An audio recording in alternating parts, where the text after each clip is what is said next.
အားလုံးမင်္ဂလာခင်ဗျာအခုကျွန်တော်ရောက်ရှိနေတာကတော့ကျွန်တော်တို့ဘောင်းကြကျွန်တော်ရဲ့တငယ်ချင်းရွာအဲ့ဒီရွာကိုရောက်ရှိနေတာဖြစ်ပါတယ်ခင်ဗျာအဲ့ဒီရွာကိုရောက်ရှိနေတဲ့ထဲမှာကျွန်တော်တငယ်ချင်းခြံကစိုက်ပျိုးထားတဲ့နော်အုံကြံအုံချိုမွေးခြံကိုရောက်ရှိနေတာဖြစ်ပါတယ်ခင်ဗျာအဲ့အုံချိုမွေးကဆိုလို့ချင်းကဲအပင်သေးသေးလေးနဲ့ဘလောက်တောင်တီးလဲဆိုတော့ကျွန်တော်တငယ်ချင်းမိတ်ဆွေပေါင်းတဲ့အားလုံးသိချင်အောင်ကျွန်တော်အနေနဲ့မျှဝေပေးမှာဖြစ်ပါတယ်ခင်ဗျာ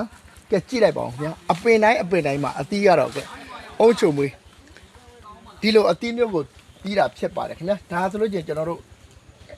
ထိုင်းမျိုးအုံချုံမွေးဖြစ်ပါတယ်ခင်ဗျာနော်ဒါအုံချုံမွေးကျွန်တော်တငယ်ချင်းတွေမိတ်ဆွေပေါင်းတဲ့အားလုံးကိုသိချင်အောင်ကျွန်တော်အနေနဲ့မျှဝေပေးခြင်းဖြစ်ပါတယ်ခင်ဗျာကျွန်တော်တို့မြို့ပေါ်မှာဆိုလို့ချင်းပေါ့နော်ဒီလိုအုံချုံမွေးကိုတစ်လုံးဝယ်တော့မလို့ချင်း6000 9000ပေးတော့မှာဖြစ်ပါတယ်ခင်ဗျာကျွန်တော်တို့ဟိုပေါ့နော်ခုဒီကနေပြီးတော့ဖောက်တယ်ယူမယ်ပေါ့ဆိုရှင်ကျွန်တော်တို့2000 2500နဲ့ကျွန်တော်တို့ဖောက်တယ်ကိုပေးမှာဖြစ်ပါတယ်ခင်ဗျာတကယ်လို့မှာယူမယ်ဆိုလို့ချင်းတော့ကျွန်တော်တို့အနေနဲ့ဆက်သွယ်နိုင်ပါတယ်ခင်ဗျာအုံချုံမွေးပင်များကိုဘယ်လောက်တောင်စိုက်ပျိုးထားလဲဆိုလို့ချင်းကဲကြည့်ချလိုက်ပါခင်ဗျာကဲကြည့်ချလိုက်ပါနော်ချမ်းအကျယ်ကြီးနဲ့စိုက်ပျိုးထားခြင်းဖြစ်ပါတယ်ခင်ဗျာကဲအပင်တိုင်းမှာဆိုလို့ချင်းတော့ဒီလိုအသီးမျိုးတွေကိုရရှိထားတာဖြစ်ပါတယ်ခင်ဗျာ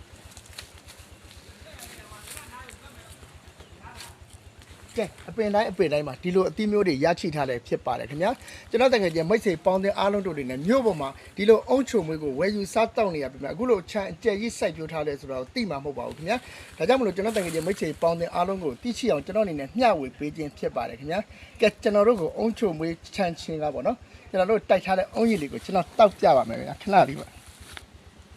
ကဲတကယ်ချင်းမိတ်ဆွေပေါင်းတဲ့အားလုံးတို့ရေကဲအုံချုံမွေးပင်ကိုကြည့်လိုက်ပါဦးဗျာဒါကအုံချုံမွေးပိုင်ချင်ကျွန်တော်ရဲ့ချစ်ကိုကြီးဖြစ်ပါတယ်ဗျာချစ်ကိုကြီးကနေပြီးကျွန်တော်တို့အုံချုံမွေးနော်လက်ဆောင်တိုက်တာဖြစ်ပါတယ်ခင်ဗျာကဲကြည့်လိုက်ပါဦးခင်ဗျာကျွန်တော်တကယ်ချင်းမိတ်ဆွေပေါင်းတဲ့အားလုံးတို့နော်အုံချုံမွေးတောက်ချင်လားကျွန်တော်တို့ချီလာခဲ့ပါနော်အော်ဒါမှာယူနေလားကျွန်တော်တို့နဲ့ဆက်သွယ်လို့ရပါတယ်ခင်ဗျာဒါကိုကျွန်တော်တကယ်ချင်းမိတ်ဆွေပေါင်းတဲ့အားလုံးသိချင်အောင်ကျွန်တော်အနေနဲ့မျှဝေပေးကဲ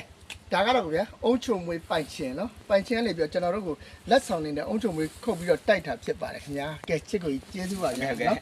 အောင်မြင်ပါစေလို့ကျွန်တော်အနေနဲ့ဆုတောင်းပေးပါတယ်ခင်ဗျာဒီအုံချုံမွေးစိုက်ထားတဲ့အခင်းဟာဆိုလို့ချင်းအကျယ်ကြီးဖြစ်ပါတယ်ခင်ဗျာကျွန်တော်အုံချုံမွေးကျွန်တော်ဆုတောင်းပေးချင်တာကတော့ကဲချစ်ကိုကြီးနဲ့ဈေးနှုန်းကောင်းကောင်းရပါသေးလို့ဆုတောင်းပေးရင်ကျွန်တော်အားလုံးကိုနှုတ်ဆက်ပါတယ်ခင်ဗျာ